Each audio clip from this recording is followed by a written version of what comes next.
નમસ્કાર મિત્રો, હું છું યુવરાજ સર।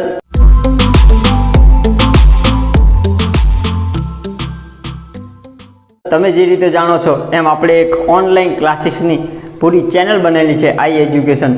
સર્વપ્રથમ જણાવી દઈશ કે આપણી ચેનલને સબસ્ક્રાઈબ કરવાનું, એના વિડીયોઝને લાઇક કરવાનું અને શેર કરવાનું ભૂલતા નહીં। હવે આજે આપણે કંઈક એવી વાત કરવાના છે જે તમારા માટે મહત્ત્વની છે। આવતીકાલે કે આવતા સમયમાં તમારે જે રિઝલ્ટ આવે એ રિઝલ્ટ હકીકતમાં તમારું ભવિષ્ય નક્કી કરતું નથી। તમારું પોતાનો ઇન્ટરેસ્ટ, તમને શેમાં રસ છે એ વસ્તુ તમારું ભવિષ્યને નક્કી કરે છે કે તમે કેવું ભવિષ્ય મેળવશો। તો આજે આપણે એવી વાત કરશું કે જેને તમારે હવે ભવિષ્યમાં સિલેક્ટ કરવાનું છે, એટલે કે ધોરણ 10 પછી શું હવે ધોરણ 10 પછી શું? કારણ કે તમે જો 10મામાં સારું રિઝલ્ટ લાયા એનો મતલબ કે તમે 10મા સુધી સક્સેસફુલ છો।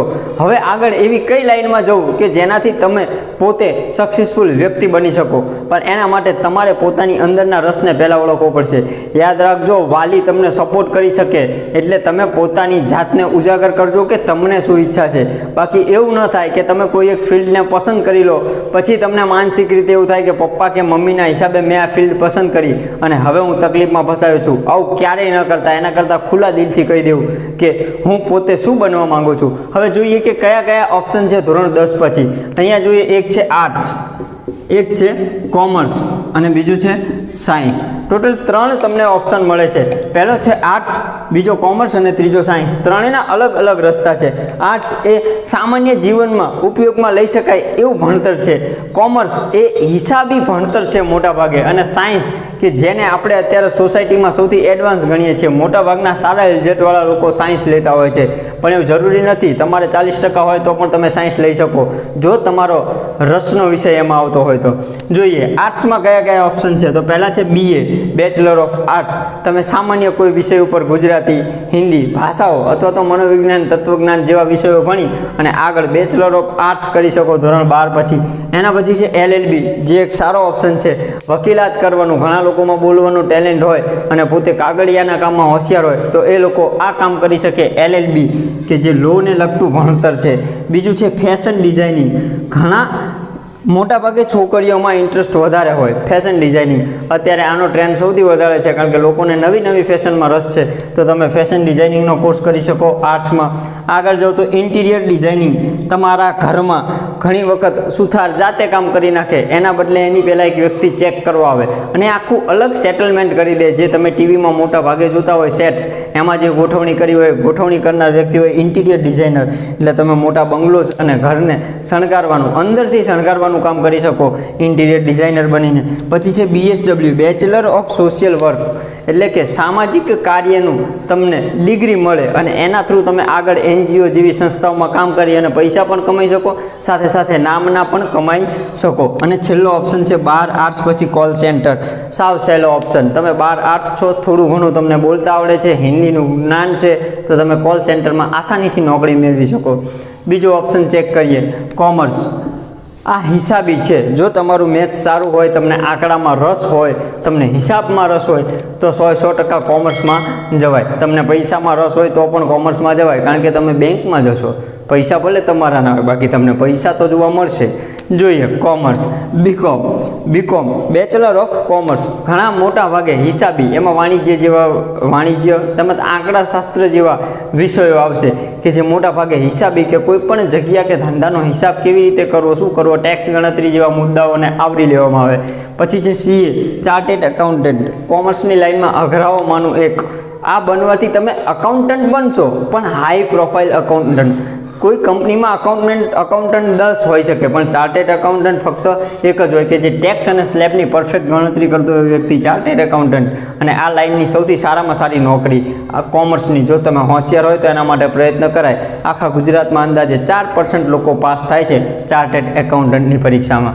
પછી છે BBA, bachelor of business administration. ધંધો કેવી રીતે કરવો, એને કેવી રીતે ચલાવવો, સેલ્સમેન જેવી નોકરીઓ BBA થી મળે। એના પછી છે bachelor of computer administration, website બનાવવી, વેબ ડિઝાઇનિંગ કરવું, ઓનલાઈન એડવર્ટ માર્કેટિંગ કરવું, એ બધું આવે BCAમાં, જેને તમે જો કોમ્પ્યુટર તમારો રસનો વિષય હોય તો એને પસંદ કરી શકો. એના પછી છે CS, કંપની સેક્રેટરી, તમે કોઈ કંપનીમાં ઊંચી પોસ્ટ પર જઈ શકો જો તમારામાં આવડત હોય ને તમે કોમર્સ ભણ્યા હોય, પછી માસ્ટર ડિગ્રીઓ મેળવી અને તમે CSની નોકરી કરી શકો. અને આમાં પણ છેલ્લો ઓપ્શન છે કોલ સેન્ટર, કે જેને તમે કોલ સેન્ટરમાં આસાનીથી નોકરી મેળવી શકો. તમારામાં થોડી બોલવાની આવડત હોવી જોઈએ. છેલ્લો અને સૌથી મહત્ત્વનો ઓપ્શન કે જે મોટાભાગના લોકો પ્રિફર કરતા હોય છે સાયન્સ. સાયન્સના ટોટલ 2 ભાગ છે, એક A ગ્રુપ અને B ગ્રુપ. જો તમે A ગ્રુપ પસંદ કરશો તો એમાં PCM આવશે, એટલે કે ફિઝિક્સ, કેમિસ્ટ્રી અને મેથ્સ. અને જો તમે B ગ્રુપ પસંદ કરશો તો એમાં PCB આવશે, ફિઝિક્સ, કેમિસ્ટ્રી અને બાયોલોજી. જો તમે A ગ્રુપમાં રહેશો તો મેથ્સ વિષય આવશે, B ગ્રુપમાં રહેશો તો મેથ્સ વિષય આવશે નહીં, એના બદલામાં બાયોલોજી આવશે. એટલે કે સામાન્ય ભાષામાં B ગ્રુપ એ ડોક્ટરી લાઇનનું ગ્રુપ છે આપણી ભાષામાં વાત કરીએ તો, અને A ગ્રુપ એ એન્જિનિયરિંગ લાઇનનું ગ્રુપ છે. ચેક કરીએ કે એનાથી શું શું મેળવી શકાય. તો કે A ગ્રુપમાં હોય તમે ફિઝિક્સ, કેમિસ્ટ્રી, મેથ્સમાં તો BSc કરી શકો. હવે BScમાં મલ્ટિપલ ચોઇસીસ છે તમારી પાસે, BSc chemistry, BSc physics, BSc maths. Agriculture લાઇનમાં જાઓ તો BSc dairy, BSc agri, BSc forestry, ઘણા ઓપ્શન છે. પણ પહેલાં તમારે 12th સાયન્સમાં સારું રિઝલ્ટ લાવવું પડે. એના પછી એની નીચે છે B.Pharm, bachelor of pharmaceuticals. B.Pharm, bachelor of pharmaceuticals. તમે કંપની, દવાઓની કંપનીમાં અથવા તો દવા કેવી રીતે બનાવી એ કન્ટેન્ટની બનાવણીમાં પણ એક મહત્ત્વનો ભાગ ભજવી શકો જો તમે B.Pharm બનો તો. બીજું છે BE, bachelor of engineering. Bachelor of engineering આના વિશે સૌ જાણે છે, civil engineer, computer engineer, mechanical, અલગ અલગ પ્રકારના એન્જિનિયર BEથી બની શકાય, બેચલર ઓફ એન્જિનિયરિંગ. એના પછી છે B.Tech, બેચલર ઓફ ટેકનોલોજી. આ IT વિભાગનો એક પાર્ટ છે. જો તમે કોમ્પ્યુટરમાં વધારે ઇન્ટરેસ્ટેડ હો અને ટેકનોલોજી, ઇન્ફોર્મેશનમાં તમારી માહિતી વધારવા માંગતા હોય તો B.Techને પસંદ કરી શકો. તમે સાયન્સ પછી પણ BCA કરી શકો, બેચલર ઓફ કોમ્પ્યુટર એડમિનિસ્ટ્રેશન. એટલે કે તમે અહીંયાથી પણ વેબ ડિઝાઇનિંગ અને વેબસાઇટ બનાવવા જેવા કામ કરી શકો. એના પછી સૌથી મહત્ત્વનું મારી નજરમાં છે સાયન્સ પછી શું મેળવી શકાય તો કે NDA, national defence academy. Army, navy અને એરફોર્સ જેવી જગ્યામાં 12th સાયન્સ ઉપર ડાયરેક્ટ ભરતી આવે. એના માટે તમે BSc કદાચ ના કર્યું હોય તો પણ ચાલે, અને BSc કરો તો તમને આગળ ઊંચી પોસ્ટમાં પણ નોકરી મળે. NDA, નેશનલ ડિફેન્સ એકેડમી, એટલે સૈન્યમાં જવા માંગતા લોકો માટે સારામાં સારો ઓપ્શન.